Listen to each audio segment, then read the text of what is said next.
Bé, doncs estem en Christian Felber i avui tenim la sort de comptar amb nosaltres amb ell. I ell és l'impulsor de l'economia del bé comú. Felber va néixer a Salzburg el 1972 i va estudiar filologia hispànica, psicologia, sociologia i ciències polítiques a Madrid i a Viena. Ell treballa i viu també com a escriptor a Viena i també és cofundador d'ATTAC Àustria. És un orador de renom internacional, com tots vosaltres coneixeu, però també és ballarí contemporani. I també és professor de la Universitat d'Economia de Viena. És especialista en economia sostenible i alternatives per als mercats financers. Ha escrit molts llibres i articles que estan traduïts a diferents idiomes. El seu llibre, a castellà, Dinero, de fin a medio, ha estat reconegut amb el Premi Get Abstract Work Award, el millor llibre de 2014. Actualment, treballa activament desenvolupant iniciatives relacionades amb el bé comú i realitza conferències arreu del món. Per això està avui entre nosaltres també. I a la ponència d'avui es parlarà sobre el bé comú, motor de vida i de l'ordenament social. Bé, com he dit, ell ve de Salzburgo. Salzburgo és la ciutat de la sal. I diu l'Evangeli que hem de ser tots sal i llum. I això és el que crec que ens convidarà avui, a ser sal i a ser llum. Així que moltes gràcies, Cristian, per la teva presència i ens quedem en les teves paraules. Gràcies. Gracias. ¿Está encendida? Pues, es un honor estar de vuelta en Valencia. Estoy aquí con al menos dos motivos. El primero, por supuesto, sois vosotros. El segundo motivo es que esta misma tarde se va a fundar la Asociación Valenciana para el Fomento de la Economía del Bien Común, como quinta asociación legal para el fomento del modelo que voy a presentar, que tengo el honor de presentar aquí, que no solamente es un modelo, sino es todo un movimiento, es todo un mar incipiente de personas involucradas, activas, que pasan a la acción concreta. Así que es una alegría doble de estar aquí y yo creo que una de las primeras presentaciones de la economía del bien común se hizo incluso en Valencia. Aquí germinaron los primeros gérmenes de este movimiento en España y hoy se está volviendo ya casi en un pequeño ecosistema, porque esta asociación es la 16ª en cada vez más países. Estamos pensando en fundar la Confederación Internacional después de 4 años de existencia solamente. O sea, hace 5 años no había ni siquiera la palabra economía del bien común. Todo lo que os voy a contar y presentar ahora se ha creado en el corto plazo de 4 años. Ayer me llegó una carta de la Universidad de Santiago de Chile. Ahí hay 2 catedráticos especializados en contabilidad y ellos han conocido la economía del bien común y han dicho: nosotros queremos contribuir a algo que es nuestra especialidad, nosotros queremos contribuir la contabilidad del bien común. Al lado de la financiera, que ahora ya conocemos muy bien y que nos sirve en algunos sentidos, pero no en todos. Y así que vamos a contribuir y vamos a colaborar con la Universidad de Barcelona, porque la Universidad de Barcelona está presentando una cátedra UNESCO en la misma UNESCO en París y muy probablemente esta cátedra va a empezar el año que viene. En Austria, Alemania y otros países se están presentando 4 MBAs, másteres en administración de empresa, por varias universidades, escuelas superiores, y esto significa que muchas cosas se están empezando a mover. El Ministerio de Educación e Investigación de Berlín está financiando un proyecto de investigación sobre la aplicabilidad del balance del bien común en empresas que cotizan en bolsa incluso. Eso no va a consolidar el poder de las empresas que cotizan en bolsa, al revés, pero solo quiero contaros cuántas cosas ya están pasando. Y de las 1.700 empresas que apoyan el modelo, unas 250 han hecho el balance hasta la etapa final. Es decir, o bien con una evaluación PER por otras empresas que han chequeado su balance, o bien por una auditoría externa por parte de los auditores de la asociación. Todo esto y mucho, mucho más está pasando. En España se han creado casi 30 grupos locales que llamamos campos de energía, que se entiende de exactamente la misma forma como acabáis de experimentar la energía de un mar que se está moviendo sincronizado en la misma dirección.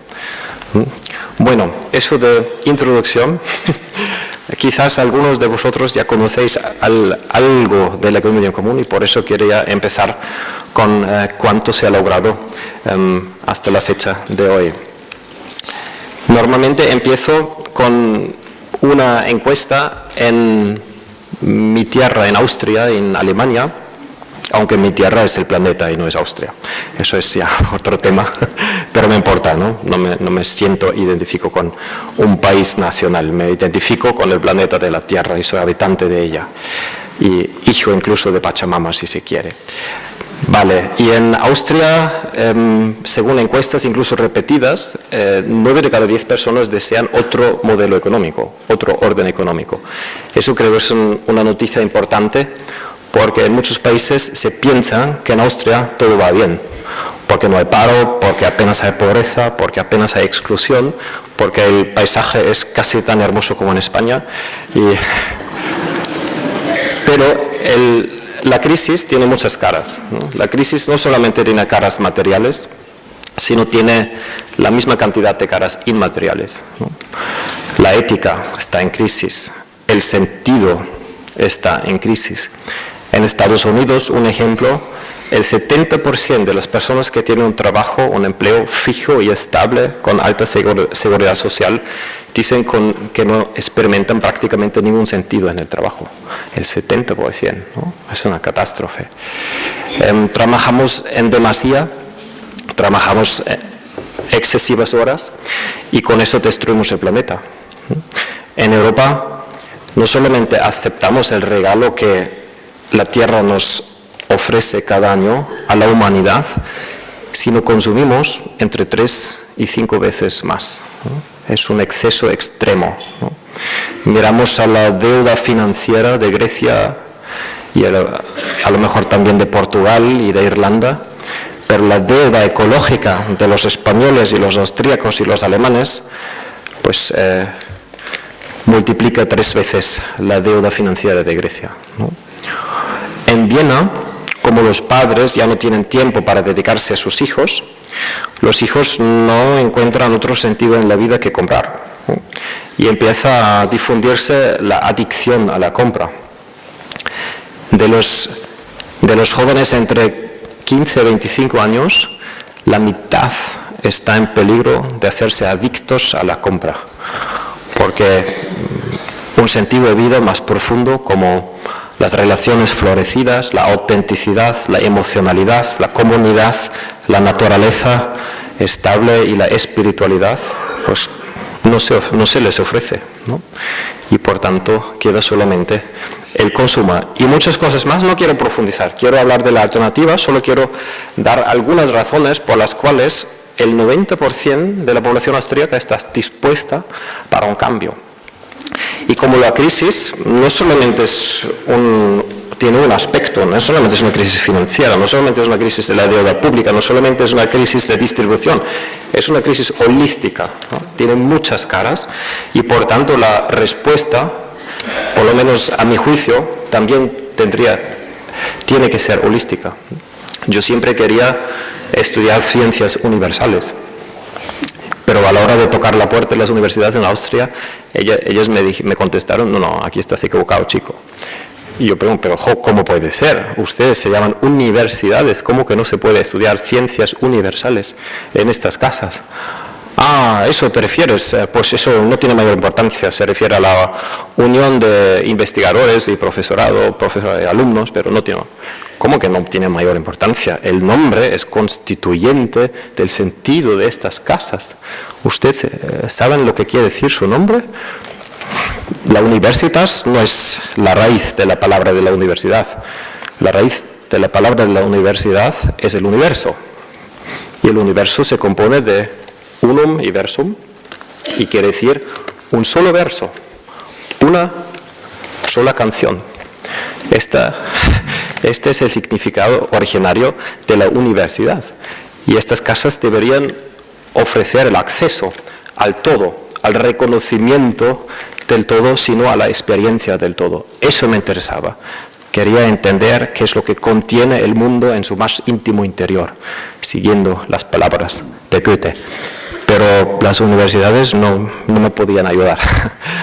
Así que yo me he formado de forma autodidacta en muchas cosas y siempre trataba de mantener la visión general de todo el árbol del conocimiento, sino hablar del ecosistema del conocimiento. Yo siempre propugno que el primer año, incluso 2 años, todos aprendan lo mismo, ¿no?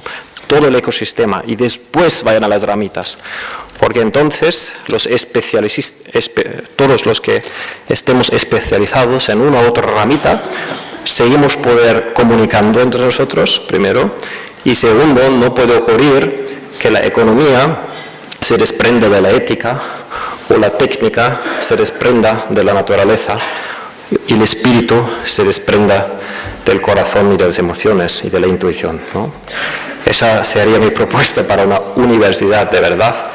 Hoy día pues propongo renombrar las universidades en multiversidades o poliversidades, porque solamente ofrecen partes del todo, incluso perversidades, porque perverter, ya saben, solo significa invertir el orden originario de las cosas, y así es, las multiversidades solo ofrecen acceso a las partes del todo. Y la ciencia económica es un ejemplo notorio de esta segregación progresiva. La ciencia económica solo existe desde hace 250 años. Se desprendía ella misma de por lo menos una parte mayor del árbol, se desprendió de la filosofía. El primer economista con tal título, el propio Adam Smith, por su formación no era economista, él era filósofo, e incluso filósofo moral.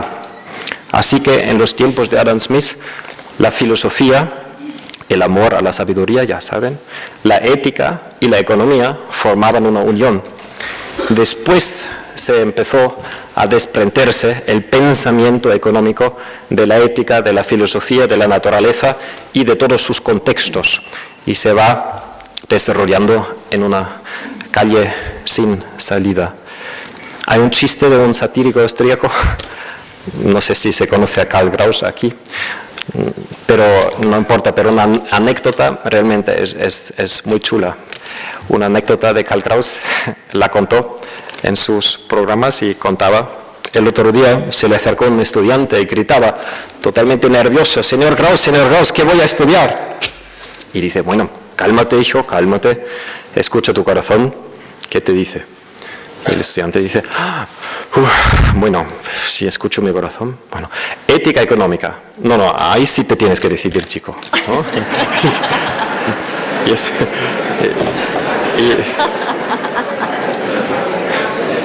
Y eso hace 250 años ni funcionaba ese chiste, ¿no? Porque todavía formaban, en los años 80, la famosa London School of Economics, ¿no? La casa más famosa para administradores de empresa.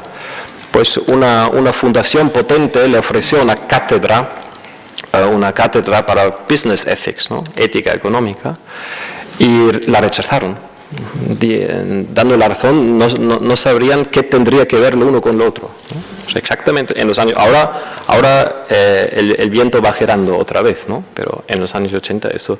Bueno, y para mí la economía, que no soy economista, debería tener su sitio en el todo, en el cosmos, si se quiere, y es simplemente una herramienta al servicio de los seres humanos y dentro de los límites del planeta.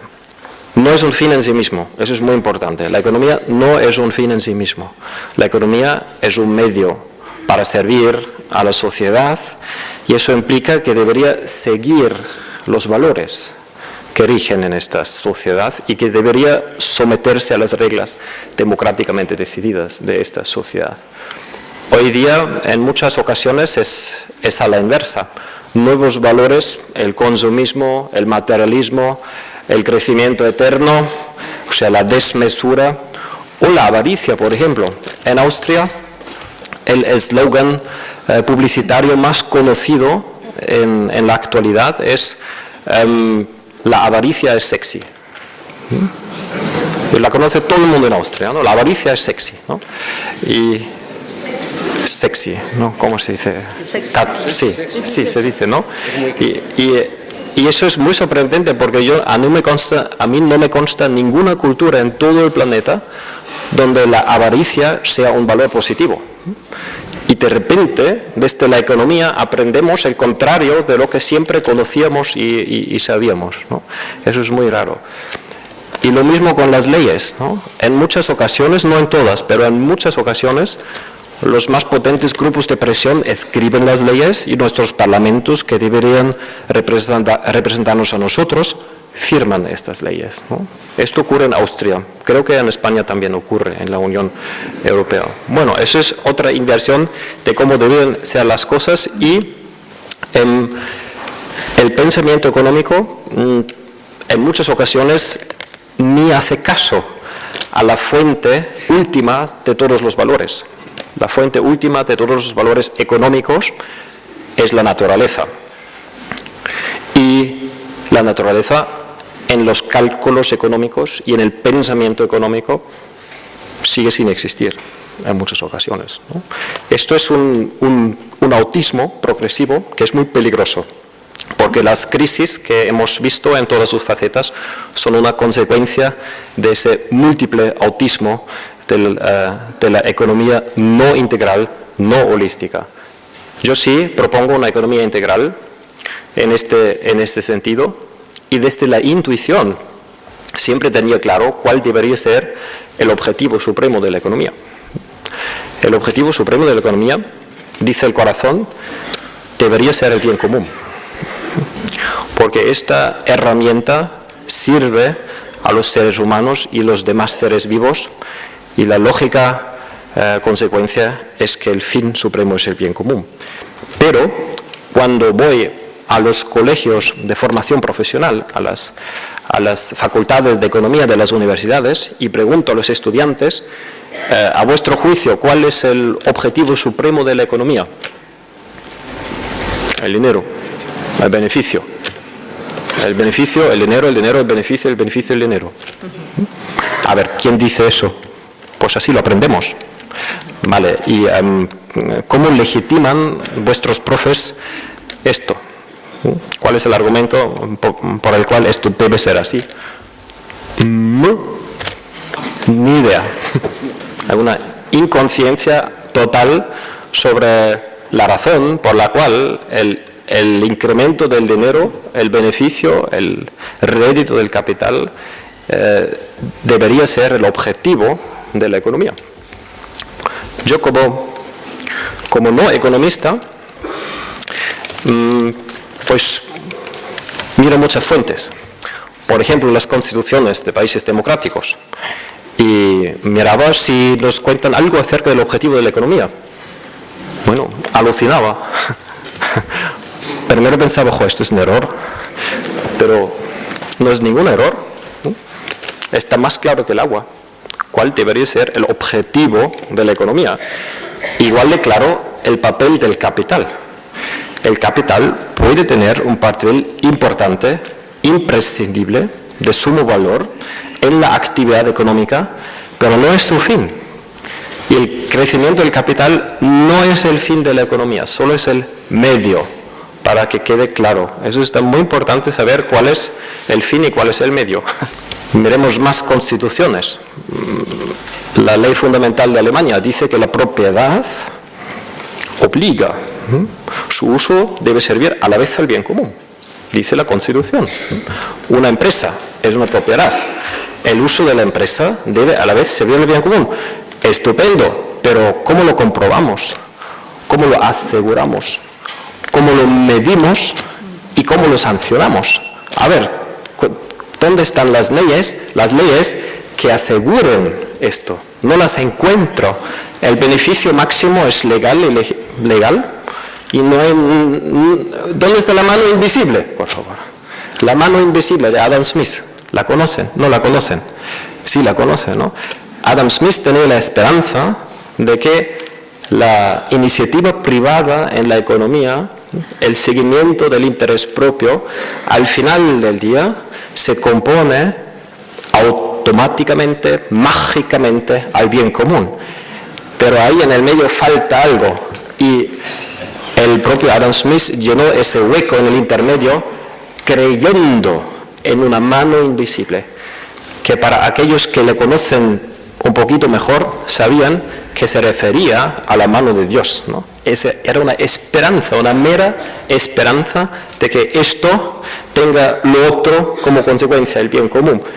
Pero por sí solo no es así, porque si damos libertad total a los fondos de inversión, a las empresas transnacionales, a los fondos buitre, pues el bien común no va a ser el resultado de su iniciativa privada en la economía y del seguimiento de su interés propio. Por eso la ley fundamental alemán lo ha entendido y lo manda, pero no se implementa. Ese es el hueco que falta. Nosotros estamos aquí para crear la mano visible que asegure que la esperanza de Adam Smith se cumpla. Otras constituciones, ¿no? Hay docenas y todas dicen lo mismo. El objetivo para la actividad económica, tanto pública como privada, es el bien común. La iniciativa privada sí es libre, eso no se cuestiona.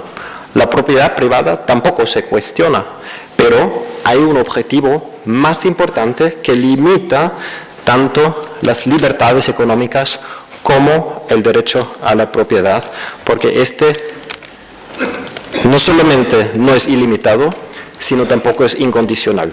Eso es algo que está en todas las constituciones, pero que no está implementado en los órdenes económicos reales y concretos. Este es el problema. La española dice lo mismo que la ley fundamental alemana. Toda la propiedad, no importa la titularidad, está subordinada al interés general, dice la Constitución de España. A ver, ¿dónde se le pregunta esto al Corte Inglés? ¿Dónde se le pregunta esto al Banco Santander?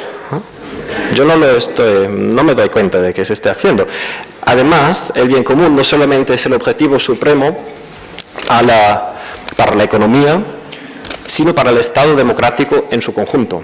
Es muy importante. El bien común es el objetivo supremo tanto del Estado en su conjunto como para la economía en especial. No tenemos esquizofrenia ética, no, son los mismos valores que valen para la sociedad y para la economía, que está al servicio de la sociedad y por tanto debería tener el mismo fin y seguir los mismos valores. Hasta la estadounidense, ya en el preámbulo dice, el general welfare es el objetivo del Estado. ¿Cómo se traduce? Yo creo que con bien común está bien. Y yo creo que el interés general es sinónimo de bien común. Vale, bueno, última buena noticia. Esto, lo que estoy citando de estas constituciones, el espíritu de ello no es nada nuevo, ¿no?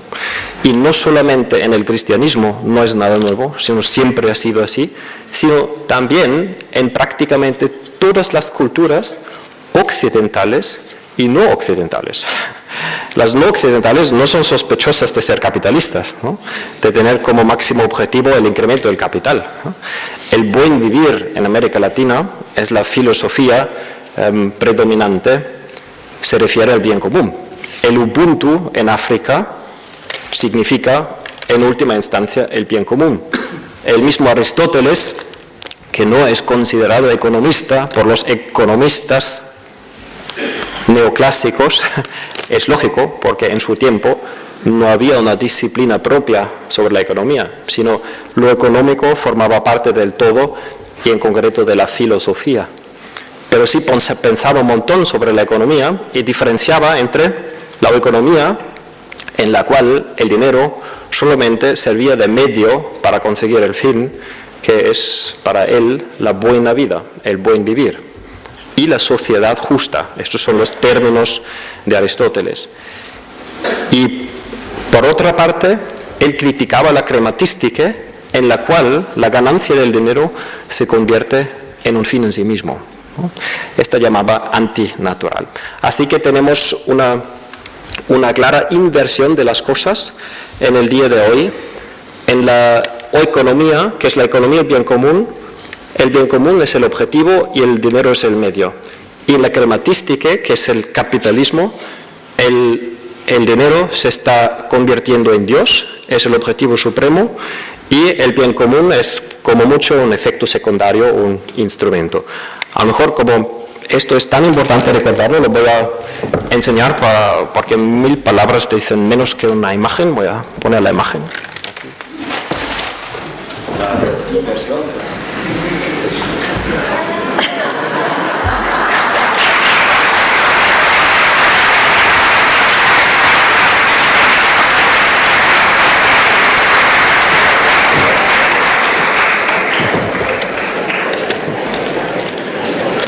Y a veces hay que poner las cosas de la cabeza en los pies de nuevo, ¿no? Cuando están invertidas. Bien, ya tenemos dos elementos clave del orden económico del futuro. Tenemos claro, por lo menos sabemos que deberíamos tener claro cuál es el objetivo, cuál es el medio, y solo falta un elemento, los valores, que están por encima de todo. Y los valores han sido los motivos por los cuales los primeros empresarios austríacos han dado el impulso fundacional de este movimiento. Ellos observaban el trabajo político que estaba realizando y decían: nosotros somos empresarios desde el corazón, con pasión. Nos encanta tomar la iniciativa, contribuir algo a la comunidad con sentido, pero nos importa comportarnos de la forma más humana posible, de forma social, considerado, responsable, sostenible, y que esto se recompense, ¿no? Pero hacemos la experiencia contraria, hacemos la experiencia que cuanto más ético es nuestro comportamiento y empeño, pues más probable que suframos desventajas competitivas. ¿Por qué? Porque nosotros, cuanto más éticos, los precios de nuestros productos y servicios son cada vez más altos, mientras que los que no se preocupan por estos valores ofrecen a precios menores y tienen una ventaja competitiva muy significativa, ¿no? Y esto es una perversión, ¿no? Es una inversión de cómo deberían ser las cosas.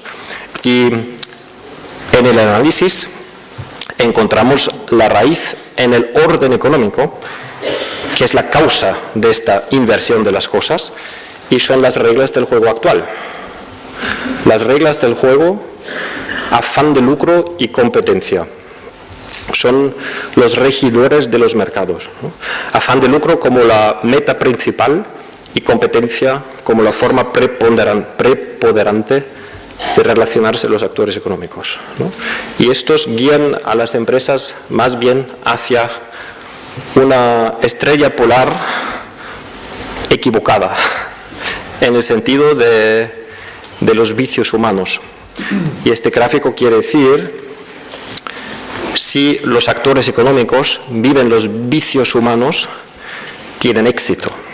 Este es el significado del gráfico. Un ejemplo muy sencillo, pero quizás un poco drástico. Los fondos buitre. ¿A alguien le gustan los fondos buitre? ¿A alguien le gusta la avaricia? A nadie le gustan los fondos buitre. Entonces, ¿por qué existen? Primero, porque tenemos toda libertad los seres humanos, claro, ¿no? Claro, porque son legales. Segundo, porque son legales. Y tercero, porque el fondo buitre tiene un mayor beneficio financiero que el fondo no buitre, que se conforma con una cuota de insolvencia del 50, del 70, del 30%, ¿no? Tiene un menor beneficio y tiene menos éxito. Un ejemplo muy sencillo. Y nosotros proponemos que estas reglas del juego se cambien por otras, por contribución al bien común, por la búsqueda del bien común como objetivo principal y cooperación como forma preponderante de relacionarse los actores económicos. El cálculo es que estas reglas del juego guíen los actores en los mercados en otra dirección ética hacia las virtudes de los seres humanos y los mismos valores que permiten florecer nuestras relaciones y los mismos valores que ya están en las constituciones.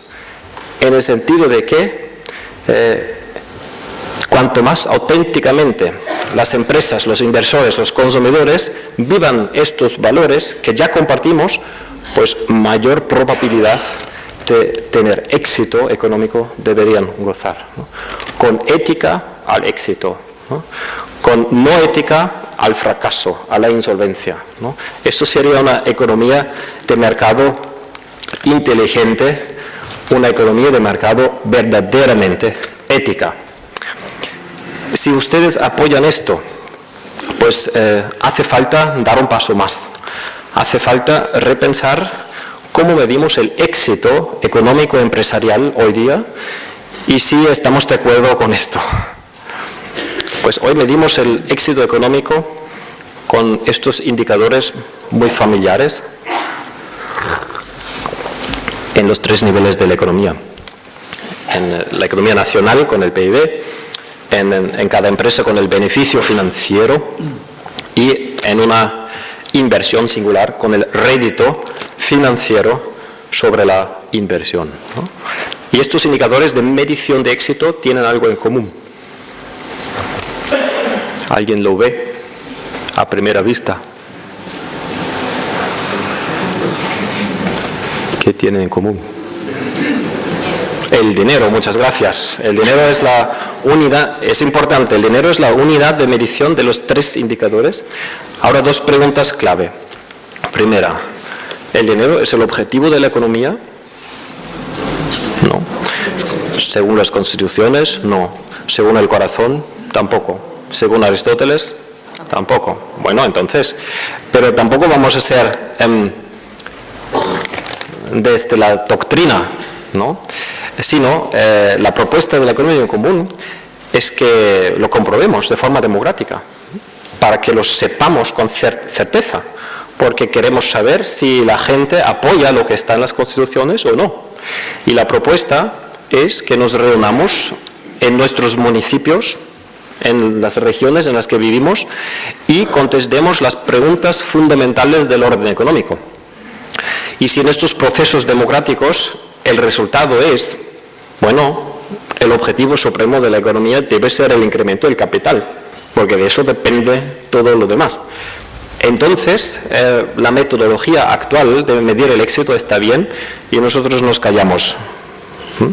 Pero si estos procesos democráticos tienen como resultado que la gente está de acuerdo con lo que dicen las constituciones, el objetivo supremo sí es el bien común, pues entonces insistimos que se mida el alcance del objetivo. Porque, segunda pregunta, y más importante, el éxito de una empresa, cualquiera que fuese esa empresa, ¿es más inteligente medirlo a lo largo de los medios y su acumulación o a lo largo de los fines y su alcance? A mí no me consta ningún proyecto en todo el mundo que no mida el éxito según el alcance del objetivo. Primera lección, gestión de proyectos. Primero, definir los objetivos. Segundo, aclarar cómo se mide el alcance del objetivo. Tercero, medirlo y saber si el proyecto ha tenido éxito o no. Bueno, si estamos de acuerdo que el bien común es el objetivo, pues entonces lo tenemos que medir. Muy buena noticia, la siguiente. Ya se ha desencadenado una búsqueda de alternativas al PIB. La OCDE ha creado el Better Life Index, índice de vida mejor.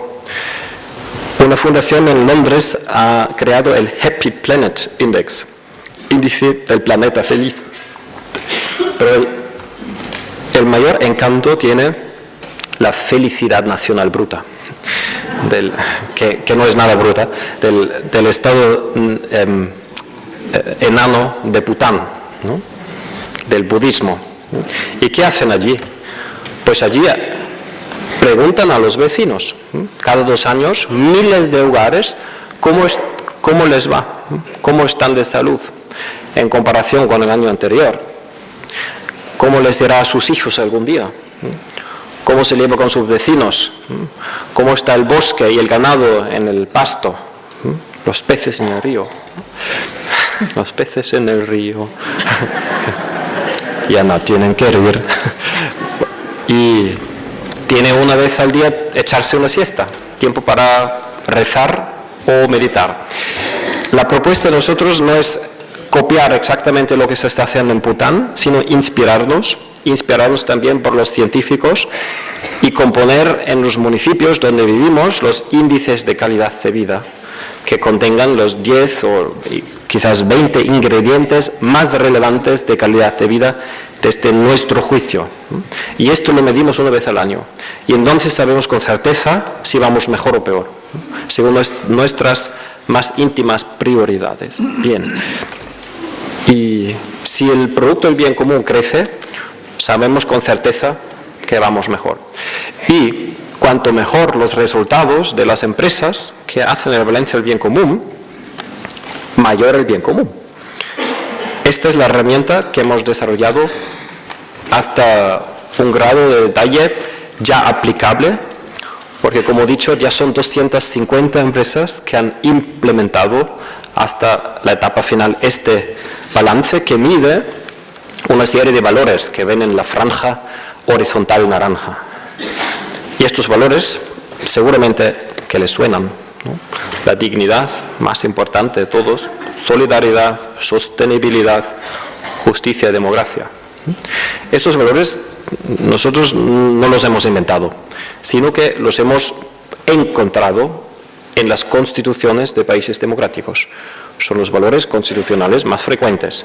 Y lo único que nosotros añadimos es la propuesta de tomarlos en serio, en tal grado que preguntemos a la totalidad de las empresas ¿cómo vives tú estos valores? Y que lo midamos, que midamos el comportamiento, el rendimiento ético de una empresa frente a todos sus grupos de contacto, ¿no? Condiciones laborales, distribución de la renta, grado de ecología, de sostenibilidad de la producción, toma de decisión democrática y aclarar si el producto que aporto al mercado se necesita, tiene sentido, ¿no? Preguntas las más relevantes. Y cada empresa puede obtener un máximo de 1000 puntos del bien común. Informar a los consumidores acerca del rendimiento ético de la empresa en todos los productos, ¿no? Y el que tenga prisa, pues en medio segundo está orientado. El que lo quiera saber en detalle, pues puede pasar con el móvil acerca del código QR o mirarlo en casa, en internet, o encuentra otra forma de averiguar, a ver cómo trata esta empresa a los empleados, de dónde vienen los suministradores y financia partidos políticos, por ejemplo, ¿no? Porque sin saber esto, yo no puedo tomar una decisión de compra razonable, sin que sepa si esta empresa financia un grupo de presión o evade impuestos declarando sus beneficios en paraísos fiscales. No puedo tomar una decisión de compra racional. Y la economía de mercado no puede ser eficiente, por tanto, por su propia definición. Siendo transparente, es eficiente, pero aún no eficaz. Eficaz significaría que los productos éticos, los verdes, fuesen más económicos que los menos éticos, que los rojos, ¿no? Esto sería eficaz y ético. Y esto se puede conseguir porque la misma economía de mercado es una invención creativa del ser humano y es una herramienta a nuestro servicio que podemos diseñar de cualquier forma. Y podemos diseñar una economía de mercado competitiva y capitalista, y podemos diseñar de igual forma una economía de mercado cooperativa, ética y verdaderamente liberal. eso voy a hablar en un minuto. Pero ética, en primer lugar, quiere decir, cuanto más ética la empresa, pues menos impuestos paga, menos aranceles paga. El comercio internacional, de momento, es una carrera dumping, ¿no? En todos los sentidos, dumping salarial, dumping social, dumping fiscal, dumping ambiental, dumping regulativo y todo lo demás, ¿no? Democrático. Pero no tiene por qué ser así. Usted me enseña acceso al mercado interior europeo, por ejemplo, ¿no? Primero nos enseña, por favor, el balance del bien común. Si tiene 1000 puntos, libre comercio. Pero cuanto peor el resultado del balance, menos libre el comercio, ¿no? Más aranceles pagas. Para no fomentar incluso la explotación en todos los sentidos. El Banco del Bien Común pregunta, muy bien, la viabilidad financiera está aclarada, pero aún no está aclarada la viabilidad ética, ¿no? Porque sí es interesante saber si refluyen más recursos económicos de los que inviertes, pero más interesante es cuánto contribuyes al fin de la economía. Por eso un examen del bien común, por eso un examen de los impactos éticos del comportamiento. ¿Qué impacto tiene la inversión en la distribución, en la confianza, en la democracia, en la relación entre los géneros y en el medio ambiente, ¿no? Y solo si ninguno de estos valores, más importantes que el dinero, estos son valores de verdad, son fines en sí mismos, si ninguno de estos capitales se merma, solo entonces se concede el crédito.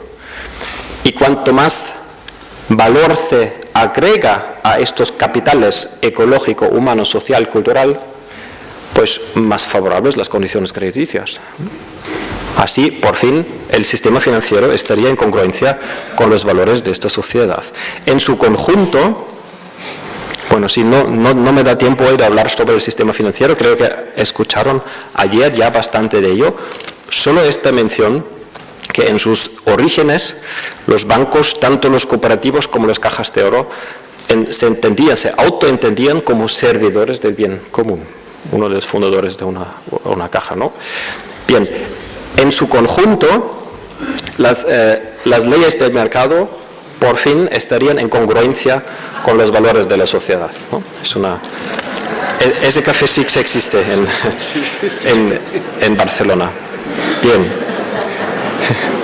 Muy bien. Pues este es el núcleo ético de la economía bien común. Ya vamos hacia el final. La economía bien común es una propuesta de modelo económico completa. Se compone de 20 elementos y no hay tiempo en una charla de presentar los 20. Tampoco es lo más importante, porque lo más importante es aclarar cuál es nuestra estrategia y cuál es nuestra demanda principal. Y nuestra demanda principal no es que se implemente esto, ¿no? Por eso sería un partido político del viejo estilo. Nosotros no somos ningún partido político, somos desde la sociedad civil y la única demanda que tenemos es que se organicen procesos democráticos desde abajo para debatir y decidir las cuestiones fundamentales del orden económico de mañana, ¿no? No importa que el resultado sea el mismo, parecido, opuesto a lo que nosotros proponemos, ¿no? Solo nos importa el proceso democrático. Luego, porque estamos observando que la actual democracia, y casi sin diferencia entre España y Austria, ya no sirve para eso. Nuestros queridos representantes no nos representan en demasiados casos, y por eso la nueva división de trabajo entre el pueblo soberano y sus representantes. Ya está. ¿Cuál es el jefe entre el pueblo soberano y los representantes? ¿Cuál es el jefe real y cuál es el jefe teórico, ¿no? Bien, ¿sabes? Sí, bancos. Eso es, ¿no? ¿Y sabe lo que quiere decir soberano en latín? Quiere decir por encima de todo, ¿no? Y el pueblo soberano por encima de todo quiere decir por encima de la Constitución en primer lugar. En mi visión de las cosas, y sí he estudiado ciencias políticas, la Constitución debe ser patrimonio exclusivo del pueblo soberano. Los representantes ni pueden tocar la Constitución porque la Constitución regula, en primer lugar, los poderes, las competencias de nuestros representantes de gobierno y parlamento, y segundo, da las directrices en todos los ámbitos políticos, como la política económica, la política monetaria, la política de educación, la política agraria y otras, ¿no? Y el papel de los representantes en los gobiernos y parlamentos, importantísimo, igual que la capital, tiene su imprescindible papel. El papel de los representantes es hacer las leyes, ¿entienden? El pueblo, la Constitución, con las directrices, y los representantes, las leyes que ejecutan, que implementan la voluntad del pueblo soberano expresada en la Constitución. Es la nueva división de trabajo, es la nueva división de poderes entre la máxima instancia y la segunda más importante, ¿no?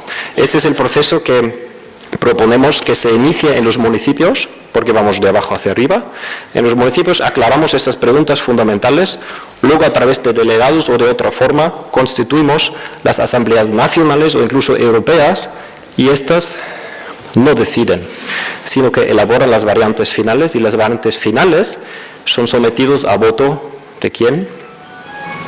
Exacto, eso es, ¿no? Es mi sentido común de cómo debería funcionar la democracia. Penúltimo ejemplo, porque a veces me gusta subrayar que la economía del bien común, desde mi perspectiva, no solamente es una economía de mercado plenamente ética, sino también verdaderamente liberal.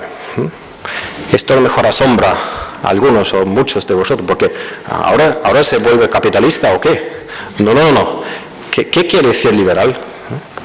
Para mí quiere decir que todos debamos gozar de las mismas libertades, de los mismos derechos y de las mismas oportunidades. Esto hoy día no es el caso. Y voy a dar dos últimos ejemplos de esta propuesta. Primer ejemplo, para mí es liberal que en las decisiones democráticas todos tengamos el mismo voto. Podría decir, yo soy tan inteligente, tan sabio, yo necesito por lo menos 4 o 5 votos y tú, medio voto, es suficiente. No, loco, ¿no? Hace 200 años era así. Hoy me consideraríais loco si dijera eso. En los derechos ambientales seguimos comportándonos exactamente así. Los españoles, los austríacos, los alemanes, los suizos, pues consumimos 5 veces de lo que nos regala la tierra. Y otros no consumen ni la quinta parte de lo que podrían consumir. En total, la humanidad consume la oferta del planeta, calculando en un año, desde enero hasta agosto. Y a partir de mediados de agosto estamos tomando un crédito ecológico, primero con la tierra y segundo con las generaciones futuras a las que no dejamos las mismas oportunidades de vivir que a nosotros mismos, no les damos los mismos derechos.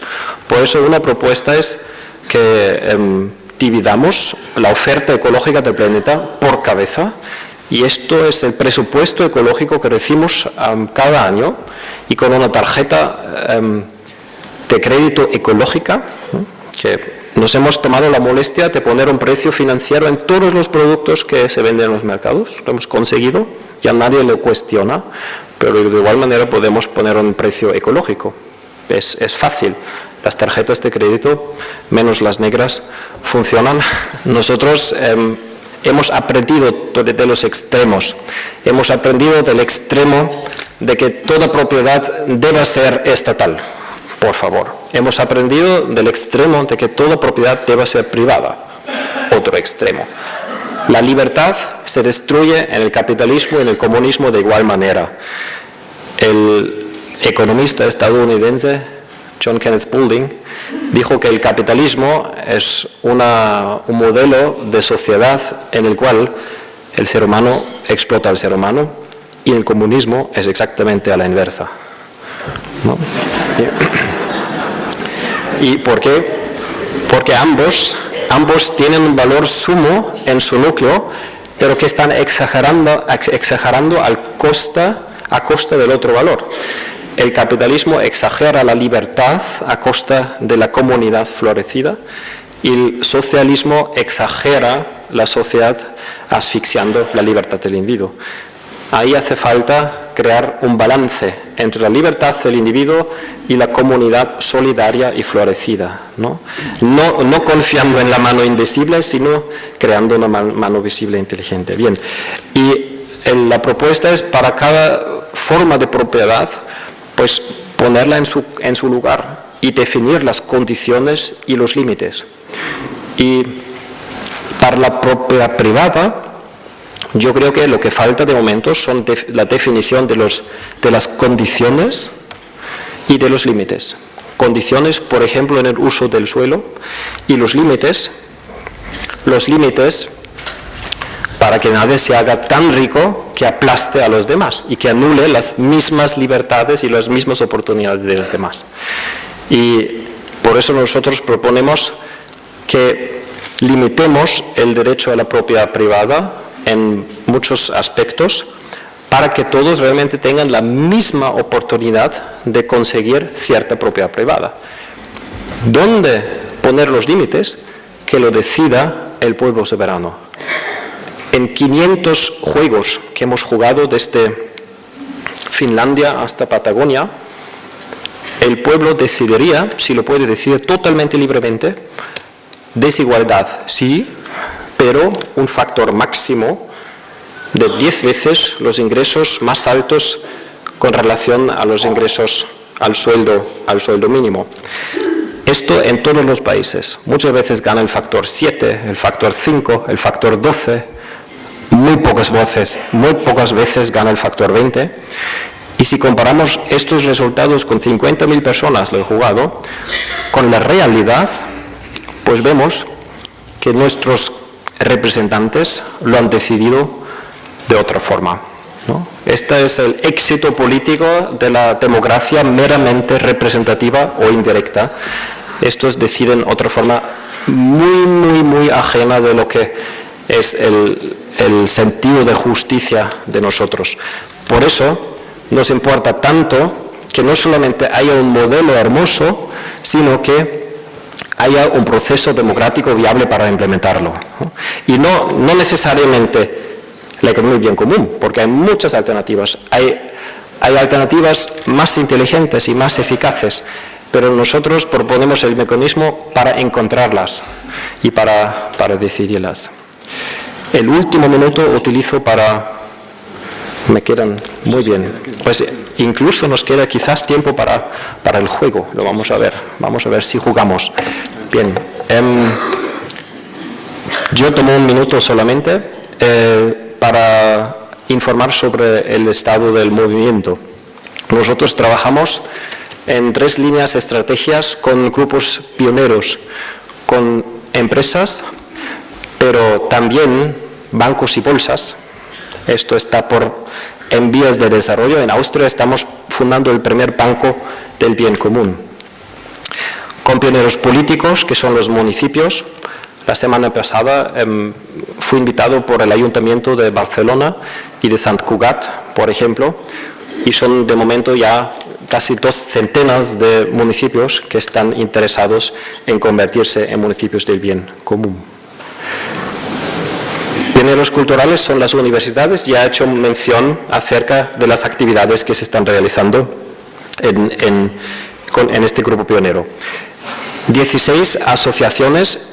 El que esté interesado, la que esté interesado, hoy a las 6 de la tarde vamos a fundar en el Centro Cultural de Beneficencia la Asociación Valenciana para el Fomento de la Economía del Bien Común.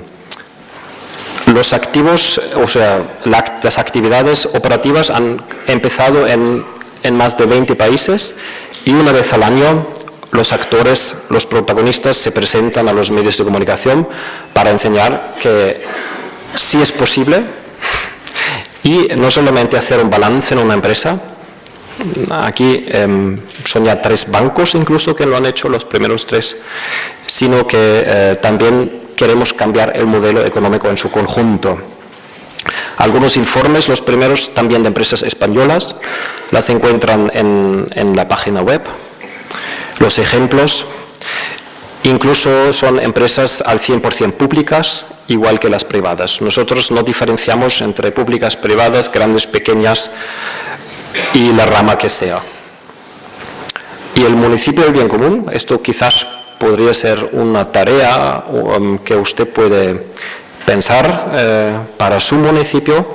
Hace toda una serie de proyectos para que la semilla del diente de león, es el logotipo del movimiento, pueda brotar también en su tierra.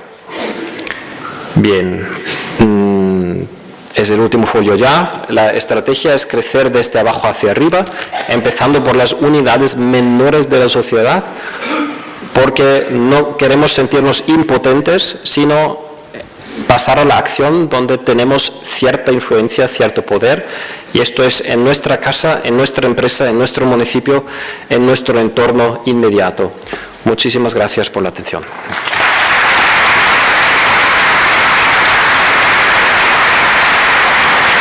Y nos dicen cómo luchar contra el Tratado Transatlántico de Libre Comercio y cómo luchar, David, nosotros somos Davides, cómo luchar contra el gran Goliat para poder abatirlo. Y bueno, dice también que supone una voluntad política distinta de la actual. ¿Qué podría suponerse de una voluntad política? Pues muchísimas gracias por poner la pregunta favorita. Sí, entre otras, he trabajado mucho sobre el acuerdo sobre libre comercio. Es un eufemismo, ¿no?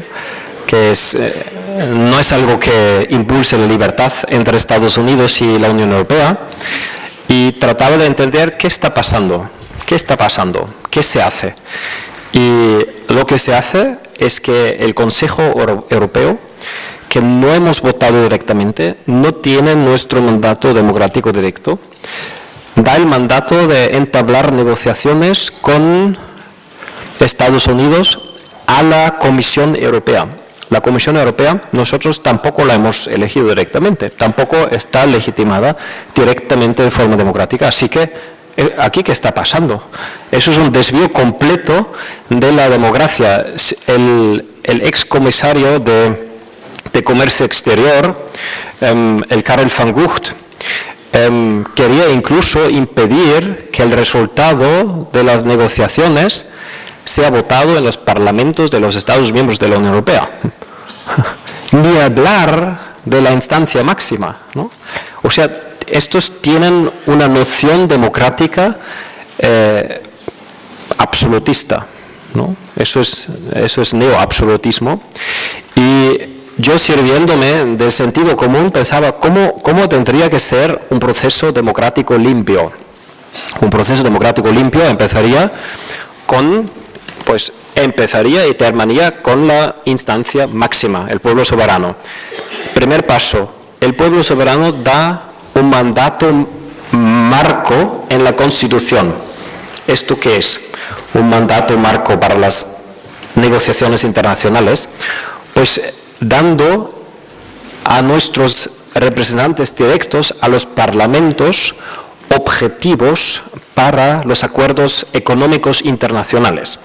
Objetivos sencillos como desarrollo sostenible, disminución de la desigualdad, mayor igualdad entre los géneros, conservación de la diversidad cultural, respeto absoluto de los derechos humanos, ¿no? Estos 5 objetivos es suficiente. Ahora bien, nuestro representante directo, el Parlamento Europeo, Parlamento Español, puede dar el mandato de entablar relaciones o bien a una comisión del Parlamento, porque tiene que ser la comisión, pero tampoco, si el mandato viene desde el Parlamento, puede dar el mandato a la comisión. Pero esto es un acto que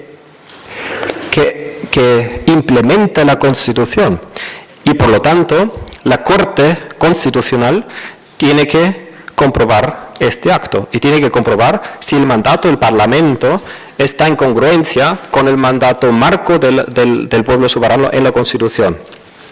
Vamos a ver, y tiene que comprobar si el objetivo de las negociaciones es desarrollo sostenible, mayor justicia, bla, bla, bla. Y si miramos los estudios de impacto de la propia Comisión Europea, por ejemplo, sobre el sector agrario, ahí dice literalmente que el TTIP va a causar choques iniciales en el tejido agrario de la Unión Europea, en el sentido de que los campesinos, los españoles ya han engrandecido por culpa de la propia Unión Europea. En Austria la granja media no llega ni a los 20 hectáreas todavía. Estos van a ser arrasados, ¿no? Y lo dice el mismo estudio de la Comisión Europea. Ahora, si la Corte Constitucional lee esto, pues esto es en contra del desarrollo sostenible, esto es en contra de la diversidad cultural y esto es en contra de la calidad de los comestibles, esto es en contra de una distribución justa de los ingresos. Así que esto contradice claramente el mandato marco de la población, así que estas negociaciones ni se empiezan. Si la Corte Constitucional diera luz verde, porque no encuentra contradicción, porque el mandato podría ser de otra forma, entonces sí se negocia, pero de forma transparente, totalmente transparente, y con la participación de todos los sectores de la población, y el resultado final, por supuesto, es sometido al voto de la instancia en el nombre de la cual se está negociando. ¿Y en nombre de quién están negociando? En nombre del pueblo, ¿no? Por eso el pueblo acepta o rechaza el resultado final de las, ¿no? Y esto es mi visión de cómo deberían transcurrir las negociaciones. A ver, ¿quién nos da estos derechos soberanos? ¿El Parlamento español? ¿La Comisión Europea? ¿El Banco Central Europeo? ¿El Parlamento Europeo? No. Por eso ya ven, ¿no? Nosotros somos aquellos quienes nos tenemos que conseguir estos derechos soberanos o nadie nos los va a dar, ¿no? Y por eso apostamos por los municipios. Empezamos aunque en los municipios no tengan la competencia política de decidir eso, no importa. Ahí se tiene que crear y manifestar la voluntad política. Y si en un municipio hay una decisión quizás unánime, o apoyada por lo menos por el Concejo Municipal, juntos ciudadanos y Concejo Municipal, nosotros reivindicamos otra dirección de la democracia a nivel europeo y de la política monetaria y de la política económica, esto sí tendrá efecto. Y al final no se puede hacer otra cosa que hacerlo en casa y confiar en que los demás en su casa van a repetir lo mismo. Y yo cuento con docenas, centenares, quizás miles de municipios que pasan a este tipo de acción. Esa es la respuesta a la tragedia del TTIP. Un ayuntamiento adopta la economía del bien común. ¿Podría citar 3 medidas? ¿Las grandes empresas se opondrían a ellas? ¿Está maduro el mercado realmente para adoptar estas circunstancias, esta situación? Perdona, ¿El mercado está maduro para aceptar esta economía nueva, esta economía del bien común? Vale. ¿Qué papel jugarían las cooperativas en este movimiento y la banca ética? Y si es posible una moneda virtual a nivel mundial tipo Bitcoin, que hiciera posible una renta mundial básica. Muy bien, voy a hacer respuestas más breves, porque han sido varias propuestas. Bueno, sí, continúo con el municipio del bien común. Ahí está el folio, 3 proyectos. Primer proyecto, se implementa el balance del bien común en las empresas municipales.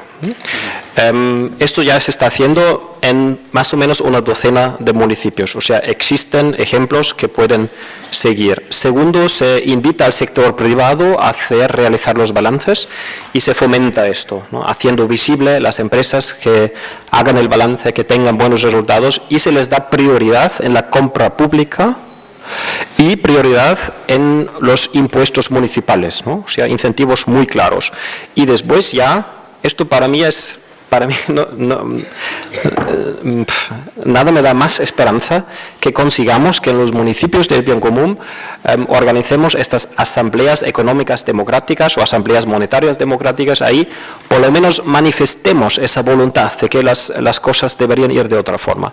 Porque yo, pues desde hace 20 años voy hablando con la población en muchos países y yo creo que estas alternativas, la banca ética, el consumo sostenible, las empresas éticas, eso es apoyado por mayorías muy grandes, pero esas mayorías muy grandes no tienen las herramientas para manifestar sus preferencias. Las cooperativas son un precedente histórico de la economía de bien común. O sea, los valores son prácticamente los mismos.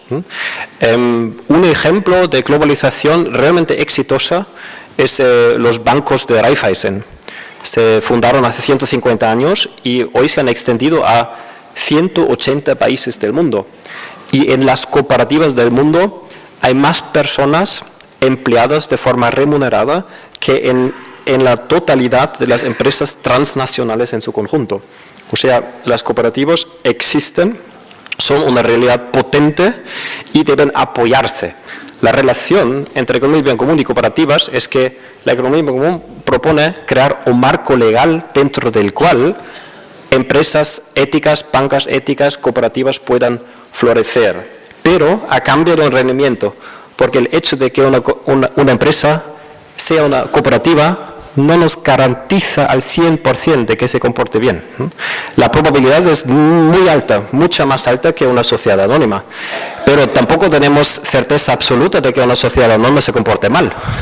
Por eso nosotros proponemos, independientemente de la forma legal, pues enséñanos concretamente cómo estás viviendo el valor de la solidaridad y de la justicia y de la sostenibilidad y la democracia, y según el resultado te vamos a tratar mejor o peor siendo el legislador. La banca ética, pues en otro libro más reciente sobre dinero, de fin a medio, propongo la figura del dinero como un bien público. Y esto quiere decir que el diseño del sistema monetario se haga de igual forma en los municipios del bien común. Y el dinero como un bien público quiere decir por lo menos 4 cosas. Primero, todo el dinero se emite por el Banco Central Democrático. Creo que esta fue la propuesta de ayer de Juan López Torres, ¿no? Creo que esta. Segundo, el Banco Central es democrático, quiere decir, sus órganos directivos y de supervisión se componen de todos los sectores de la sociedad y no solamente de banqueros, ni mucho menos banqueros de inversión. Tercero, el objetivo para el Banco Central se le da al pueblo soberano y no el tratado de la Unión Europea, que nadie sabemos quién lo ha decidido. Cuarto, todos los bancos están orientados al bien común. Todos los bancos tienen que, por ley, estar orientados al bien común. Igual que escuelas, colegios, universidades, hospitales, está más claro que el agua que esta es la infraestructura básica de la economía y estas empresas no están para generar beneficios para los propietarios. Y totalmente igual para los bancos. Cuarto, créditos se conceden, uno, exclusivamente para inversiones reales y no para inversiones financieras, especulativas. Segundo, las inversiones reales tienen que comprobar que no dañen el medio ambiente, que no dañen el tejido social, que no disparen la desigualdad en la renta y que no socaven la democracia. Así que examen del bien común para las inversiones reales. Esto es la esencia del dinero como un bien público. Y en la fase transitoria, pues se les da toda una serie de incentivos a los bancos éticos que se obligan de forma voluntaria a este patrón. Hoy día damos dinero del Banco Central, seguro de los ahorros, negocios con las administraciones públicas y, en el caso que sea, rescate público, ¿no? Esto lo damos a los bancos de inversión, a los bancos que aspiren al lucro, ¿no? Y en un primer paso, todas estas medidas estatales de apoyo exclusivamente a bancos orientados al bien común. Y segundo paso, los reglamentos que ahora están estrangulando, ¿sí? Estrangoregulando a los a los bancos pequeños, pues ni la mitad del peso de regulación a los bancos pequeños, ¿no? Y en el futuro más allá, pues solamente deben existir bancos orientados al bien común. La reforma del dinero que yo apoyo es un dinero libre de deuda. No sé si esta propuesta se ha llegado a conocer en España. Es parte que el dinero se emite desde el Banco Central, pero no solamente el dinero en efectivo, sino también el dinero bancario. El dinero no entra en circulación como deuda con interés, sino como regalo del Banco Central al Estado democrático. Y el Estado democrático gasta el dinero en sueldos o en cargos públicos. Así entra en circulación y así... no tengo el tiempo, pero podría reducirse la deuda pública de España hasta la mitad y en otros países incluso más. Infórmense si tienen un interés ahí en el libro está el dinero libre de deuda. Yo creo que esta es una de las reformas más interesantes que se ha propuesto últimamente. Que de cara al planeta, que es necesario que nos planteemos no solamente el crecimiento, sino el decrecimiento. También me pregunta, creo que ya lo has respondido, acerca de las empresas de energía que tienen los grandes monopolios. Hay otras cuestiones que van más por la línea de, bueno, ¿qué motivación tiene una persona para trabajar más e invertir sus ahorros si solo es para el bien común? Y quizá la última que podíamos hacer es, bueno, ¿cómo hacer para que no solamente las grandes empresas, sino las personas cambiemos también nuestras propias mentalidades y comencemos a hacer unas economías mucho más justas para nuestros propios vecinos? Y otra pregunta que también me hacen es, ¿cómo aplicar esto del bien común dentro de nuestra propia iglesia? Vale. ¿Cómo poder hacer una iglesia del bien común? Muy bien. En la última os la paso a vosotros, ¿no? Aunque con dos chispas de inspiración quizás me permito a inmiscuir un poquito. Pero voy por el orden de las cosas.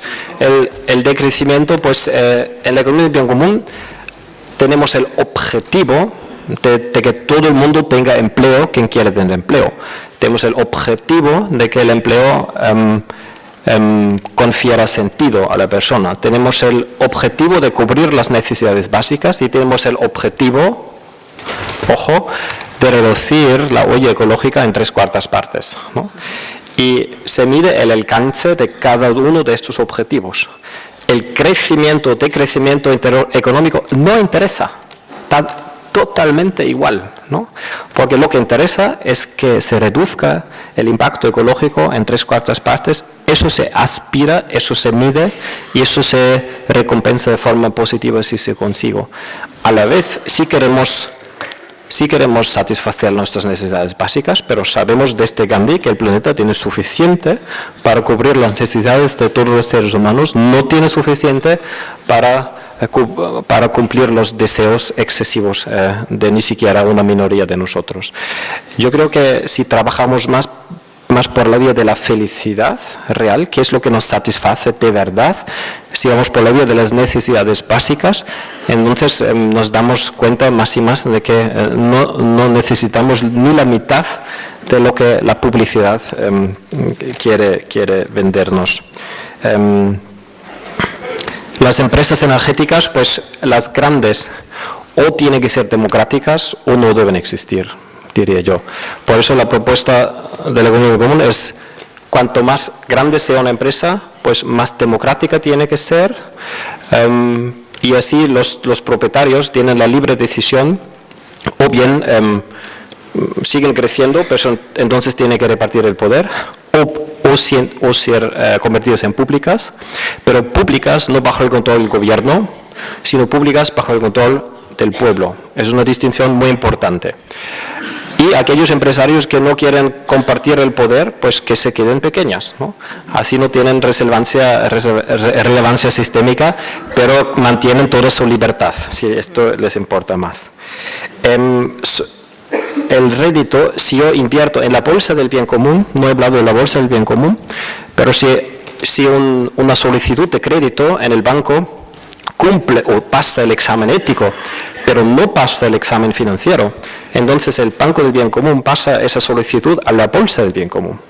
Y ahí sabemos que este dinero, en el peor de los casos, lo podemos perder. Así que no vamos a invertir nuestra fortuna entera, pero una parte de la cual, en el peor de los casos, nos podemos permitir de perderla. Y el rédito financiero no va a ser el criterio de nuestra inversión. El criterio de nuestra inversión va a un rédito triple del nuevo paradigma. Sentido, solo vamos a poner dinero en las empresas que realmente deseamos que existan, ¿no? Las empresas con más sentido, ¿no? Segundo, utilidades. No tenemos que ser nosotros mismos quienes aprovechamos de los productos y servicios de estas empresas, pero estas empresas realmente también contribuyen a la calidad de vida. Y tercero, ética, ¿no? Si un día estamos ya en el paraíso y todas las empresas son éticas, pues entonces voy a poner mi dinero en la más ética y necesito que me enseñe el balance del bien común. Y si todos tienen ya 800 puntos, yo voy a poner mi dinero en aquella que tenga 900 puntos. Y esto para mí es una triple reto. Tengo que pensar en tantas cosas que ni me da tiempo para pensar cuán de alto es el reto financiero. Cambiar las mentalidades, por supuesto que sí, en eso estamos. Yo creo que la espiritualidad cristiana, la doctrina social cristiana, la filosofía aristotélica, la ecología profunda, que también defiendo, el budismo, y todas las escuelas de filosofía y espiritualidad van siempre por lo mismo. Ninguna predica la avaricia, ninguna predica la contrapetencia, ninguna predica el seguimiento del interés propio a costa de otros o la explotación del planeta y la desconsideración con la naturaleza. O sea, yo creo que bastaría con el renacimiento de la esencia filosófica, ética, espiritual que está en nuestras manos, pero a lo mejor hace falta tomarnos el tiempo de enseñar estos tesoros a los jóvenes, a los amigos, porque si no tenemos tiempo para los amigos y para los jóvenes, entonces pues la publicidad y el capitalismo van a ocupar ese espacio que nosotros le dejamos. Bien, y en la iglesia, pues esto ya es vuestro turno, pero en Austria se está en las mismas organizaciones que de los activos cristianos empiezan con el balance del bien común. En la Cáritas, por ejemplo, ¿no? Y así sirven de modelo para la sociedad en su conjunto. O crean un campo de energía local donde todavía no existe, o se adhieren a los campos de energía existentes. Son primeros pasos que se pueden hacer desde la Iglesia. Y última frase, reunir y reconciliar lo que está separado. La economía con la ética, la espiritualidad con la naturaleza, los ancianos con los bebés, volver a buscar esa unión del universo. Yo creo que esto es por lo menos una parte, o no solamente una parte, sino la base de las diferentes soluciones. Muchísimas gracias.